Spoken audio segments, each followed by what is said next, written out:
12th standard accountancy chapter 1ல இருக்கிற illustration 2 பத்தி தான் இந்த வீடியோல பார்க்க போறோம். ஸோ போன வீடியோல சொன்ன மாதிரி அந்த ஃபார்மேட்டை அப்படியே ஃபர்ஸ்ட் காப்பி பண்ணிக்கோங்க.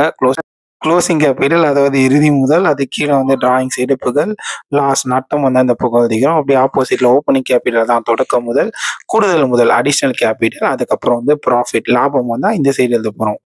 ஸோ ரெண்டாவது இல்லஸ்ட்ரேஷன் பார்க்குறோம். இதில் என்ன கொடுத்துருக்காங்கன்னா, from the following particulars ascertain the profit or லாஸ்ன்னு கேட்டிருக்காங்க. ஸோ அது முன்னாடி பார்த்த சம் மாதிரி தான். Capital as on 1st April அப்படின்னா என்ன, ஓப்பனிங் கேபிட்டல். ஸோ ஃபார்மேட் வாங்க, ஆல்ரெடி ஃபார்மேட் எழுதி வச்சுட்டோம்னா ரொம்ப ஈஸியாகவே சம் போட்டுடலாம்.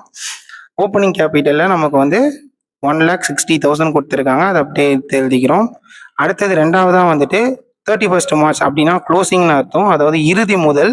ஸோ இறுதி முதல் வந்து 1,50,000 ரூபாய் கொடுத்துருக்காங்க. இறுதி முதலுக்கு நேரம் நம்ம அந்த 1,50,000 ரூபாவை நோட் பண்ணிக்கிறோம். நெக்ஸ்ட் மூணாவது என்ன கொடுத்துருக்காங்கன்னா, additional capital introduce during the year, அதாவது கூடுதல் முதல் வந்து 25,000 ரூபான்னு சொல்லியிருக்காங்க. ஸோ ஃபார்மேட்ல நம்ம அது எங்க இருக்கோமோ அந்த இடத்துல வந்து இது எடுத்து எழுதிடணும். ஃபைனலாக வந்து டிராயிங்ஸ் எடுப்புகள் கொடுத்துருக்காங்க. எடுப்புகளோட வேல்யூ வந்து 30,000 கொடுத்துருக்காங்க. அந்த 30,000 ரூபாவை இங்கே எடுத்து எழுதிக்கிறோம். ஸோ போன சம்மில் சொன்ன மாதிரி தான், ரெண்டு பக்கத்தோட டோட்டலும் மேலே எழுதிக்கலாம். 1,50,000 + 30, இந்த பக்கம் 1,80,000 ரூபாய் இருக்கு. அதுவே வந்து இந்த சைடு பார்த்துக்கிட்டிங்கன்னா 1,85,000 ரூபாய் இருக்கு. ஸோ அதிகமாக இருக்கிற டோட்டலை தான் கீழே எழுதணும்னு சொல்லியிருந்தேன். ஸோ இந்த பக்கம் இருக்கிறது வந்து 1,85,000, அந்த டோட்டலே நம்ம கீழே எழுதிக்கிறோம். இந்த 1,85,000ல இருந்து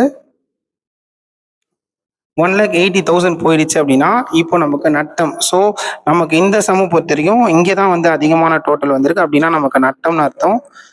நமக்கு 5,000 ரூபாய் நட்டங்கிறத இப்போ நம்ம கண்டுபிடிச்சிருக்கோம்.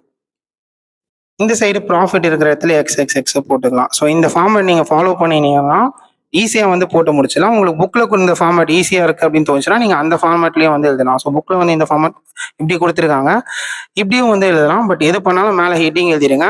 கொஸ்டின் பார்க்கறதுக்கு முன்னாடி கரெக்டாக ஃபார்மேட் எழுதிட்டிங்கன்னா எடுத்து அப்ளை பண்ணால் ஈஸியாக வந்து சம்பந்தம் கம்ப்ளீட் பண்ணிடலாம். இப்போ பார்த்த இல்லஸ்ட்ரேஷன் 2 மாதிரி எக்ஸசைஸ் நம்பர் 2 கொஸ்டினை இங்கே போஸ்ட் பண்ணிடுங்க.